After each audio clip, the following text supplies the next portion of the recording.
નમસ્તે, કેમ છો બધાને? મારી channel Mrs Poonam Yadav cutting and સ્વિંસનમાં તમારું સ્વાગત છે। આજે સરસ મજાનો વિડીયો લઈને આવીશું ભાઈ બહેનો। ટૂંક સમયમાં આપણે નવરાત્રી આવી રહી છે, તો આપણે સાડીનું પલ્લું હોય તો તમે ખાલી નાનો ટુકડો જ હોવો જોઈએ, 1 મીટર જેટલો। તમે જોઈ શકો છો, એક આ સાડીના પાલવ જ છે, બરોબર। તો એમાંથી તમે નાની બેબી માટે ચણિયો બનાવી શકો, સુંદર મજાનો તમે ચણિયો બનાવી શકો। તમે જોઈ શકો છો, 1 મીટરનો ટુકડો જ છે, એમાંથી આપણે ચણિયો બનાવતા શીખવાડીશું। તમે આમાં મોટી બેબી હોય તો તમે મોટી પણ ચણિયા ચોલી બનાવી શકો, તો તમારે 1.5 થી 2 મીટર લેવું જોઈએ। આ નાની બેબી માટે બનાવું છું, તો કેવી રીતના બનાવો તે તમને હું સમજાવું। ઘણા બહેનોની રિક્વેસ્ટ પણ આવે છે કે મેડમ તમે આ ચણિયા ચોલી નાની બેબી માટે બનાવતા શીખવાડો। તો આજે સુંદર મજાનો વિડીયો છે, કેવી રીતના તમારે સાડીમાંથી પણ તમે સુંદર ચણિયા ચોલી આ રીતે બનાવી શકો, બરોબર। તો આ રીતે મેં આ પલ્લું લીધો છે, બરોબર। તો હવે આપણે એક સાઈડ આપણે તમે જોઈ શકો છો, આ રીતે આપણે પટ્ટો છે, આ બેલ્ટ છે, તો આપણે એને પહેલા કટ કરી લેવાનો છે, પછી આપણે હાફ લગાવવાનો છે। મારી જોડે આવો બેલ્ટ બીજા કાપડનો આપણે સાડીમાંથી વધેલો નથી, મેં આમાંથી 1 પીસ બનાવતા શીખવાડેલું છે, તો એમાં યુઝ થઈ ગયો છે। તો હું આમાંથી આપણે જે છે એમાં અડધું કરીને હું ફરતી સાઈડ લગાવી લઈશ। તો હું તમને કેવી રીતના લગાવું તે તમને સમજાવું। તો પહેલા આપણે આ જે પટ્ટો છે ગોલ્ડન કલર કટ કરી લઈએ, કેમ કે આપણે માપ લેવામાં કન્ફ્યુઝ ન થાય એટલા માટે પહેલા આપણે કટ કરી લેવાનો છે, અને પછી ફરતો ઉપર લગાવવાનો છે આ રીતે। તો આ રીતે મેં બેલ્ટ કટ કરી લીધો છે।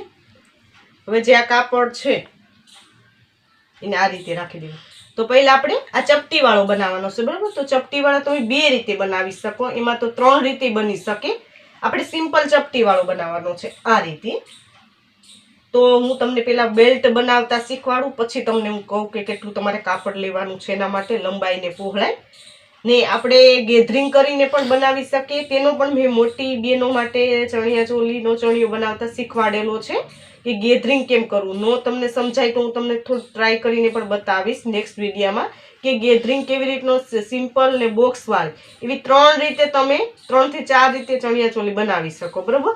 તો આપણે આ સિમ્પલ ચપટીમાં શીખવાના છીએ, તો હું તમને ટુકડો બતાવું, તેમાંથી આપણે પહેલા બેલ્ટ કટ કરવાનો છે। આ તમે જોઈ શકો છો, સાડીમાંથી વધેલા ટુકડા છે નાના નાના, એમાંથી આપણે સુંદર મજાનું બધી વસ્તુ તમે બનાવી શકો।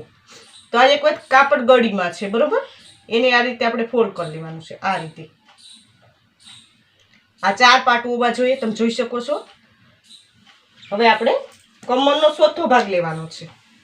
આમ તમારે પહોળાઈ 3 ઇંચ રાખવાની છે, બરોબર। તો 3 ઇંચ એક માર્કિંગ કરી લો। આ જે પટ્ટી છે હું કટ કરી લઈશ, કેમ કે અડધામાં પટ્ટી આવે ને અડધામાં નહીં આવે તો ખરાબ લાગે, એટલા માટે આ રીતે આમ 3 ઇંચ રાખવાનું છે।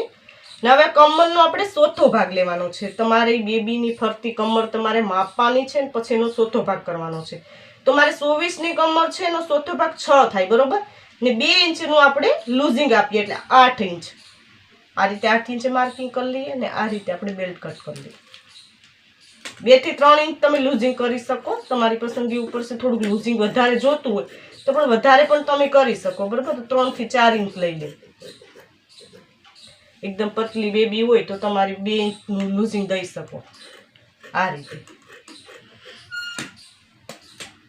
આ રીતે આપણો બેલ્ટ થશે, તમે જોઈ શકો છો આ રીતે, બરોબર। તો હવે આપણે કેવી રીતના એનું કટિંગ કરવું તે તમને સમજાવી દઉં। હવે જે આ કાપડ છે એને આપણે આ રીતે લંબાઈ હું તમને બતાવું તે રીતે લેવાની છે। જેટલી તમારે લંબાઈ હોય એટલી રાખી દેવાની, એમાં તમારે 2 ઇંચ લેવાની, બરોબર।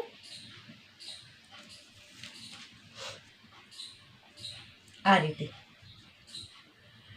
ટોટલ આપણે 19 ઇંચ 18 ઇંચ આવે છે, બરોબર। તો 16 ની આપણી લંબાઈ હોય તો 2 ઇંચ વધારે લેવાનું, કે અડધો ઇંચ અહીંયા જાય ને આપણે 1.5 થી 1.5 અહીંયા આપણે પટ્ટી ફોલ્ડ કરવા માટે। તો મારે પૂરેપૂરું આવે છે, તો આ રીતે હું 18 ઇંચ છે તો એના 2 પાર્ટ કરી લઉં, બરોબર। એટલે આપણે આગળ પાછળના પાર્ટ થશે આ રીતે।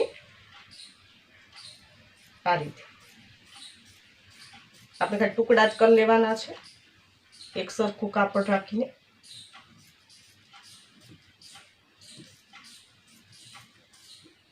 આ રીતે આ રીતે આપણે લઈ લીધું છે, બરાબર. પહેલાં આપણે આ રીતે ચપટી લેવાની આવશે ને પછી આપણે ફરતો બેલ્ટ લગાવવાનો આવશે. તમે જોઈ શકો છો આ રીતે એનું થશે. ને આમાં તમે નીચે આપણે આ પટ્ટી જે કટ કરેલો છે પટ્ટો, આ રીતે પટ્ટાની વચ્ચેથી કટ કરી ને ત્યાં આપણે નીચે બંને સાઈડ અડધો અડધો લગાવી લેવાનો છે, બરાબર. એક સાઈડ આપણે આ આવશે ને પાછળ આપણો અડધો બેલ્ટ આવશે. તો એ રીતે આપણે સુંદર મજાની નેક્સ્ટ વિડીયોમાં તમને આની સિલાઈ પણ બતાવીશ કે કેવી રીતના તમારે સિલાઈ કરવાની, બરાબર.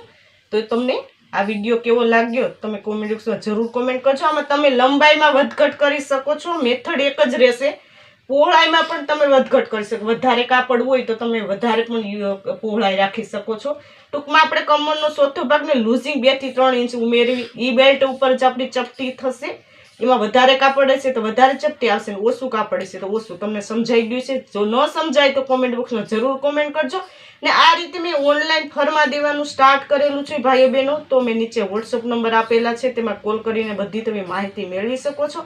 તેમાં કટોરીવાળા છે, પ્રિન્સેસ છે, ટક્સવાળા કે આપણે ડ્રેસ બ્લાઉઝના પેટર્નવાળા તમે મગાવી શકો છો. અમે કાપડમાં આપીએ છીએ એટલે તમે પ્રેસ કરી શકો, ધોઈ શકો અને ફાટવાની કોઈ ઝંઝટ નહીં, ને ફરીથી તમે યુઝ પણ કરી શકો. તો તમે કોલ કરીને માહિતી મેળવી શકો છો. ને હજી સુધી અમારી ચેનલ સબસ્ક્રાઈબ ન કરી તો સબસ્ક્રાઈબ કરી લેજો, નોટિફિકેશન બેલ પર ઓલ કરજો, વિડીયો લાઈક કરજો, કોમેન્ટ જરૂર કોમેન્ટ કરજો ભાઈ બહેન કે વિડીયો તમને કેવો લાગ્યો. આ વિડીયો જો ખૂબ ખૂબ ધન્યવાદ.